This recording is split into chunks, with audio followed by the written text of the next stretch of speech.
But this was also Matthew Guerra and Savannah Soto, and their son that they were going to name Fabian.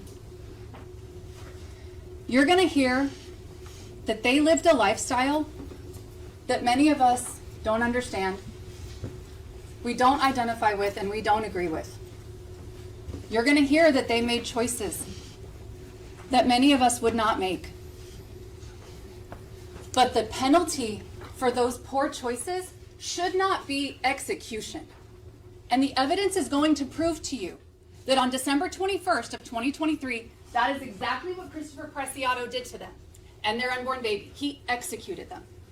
And for no other reason than he needed money and Matthew had a lot of it. You see, even though Matthew and Savannah were not perfect, as none of us are, they were excited to welcome Fabian into the world. And on December 23rd of 2023, that was what they were going to do. They had an appointment at the hospital because Savannah was past her due date and she was set to be induced. And you're going to hear that their family and loved ones went to the hospital for that momentous occasion. And when they got there, they waited and they waited, and Savannah and Matthew did not show up. You're going to hear that they called them and they got no answer. You're going to hear that they went to their apartment and they looked for them and they were not there, but the apartment looked fine. So they reported them as missing. And you're going to hear for 3 days, their families searched and scoured and used all of the resources at their disposal to try to find them. They used the news, the internet, social media, flyers, you name it. They did it for 3 days until December 26th.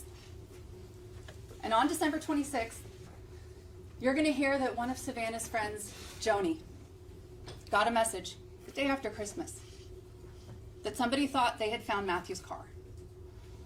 And so Joni sent that information to law enforcement, and then her and 2 of Savannah's brothers went to that location, an apartment complex at 5903 Danny K. And they're going to tell you that it took them a minute to find the car because it was parked in the furthest corner of that complex up against a fence next to a pile of scrap lumber. And when they got there, they saw something that they had hoped and prayed they would never find. She's going to tell you that as she walked up to that car and she looked inside, she saw Savannah in the passenger seat, dead.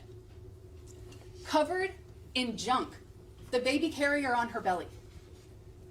And you're going to hear that she was so distraught by this discovery, she didn't even notice Matthew lying down in the back seat, also dead.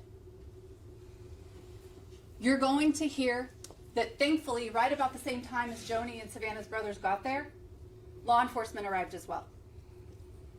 And with the more and more family of the 2 that arrived, it became an emotionally charged scene. And they had to do everything they could to protect the integrity of that crime scene and whatever evidence might have still been there, because they didn't know how long that car had been sitting and how long their bodies had been sitting. And you're going to hear that paramedics got there, they broke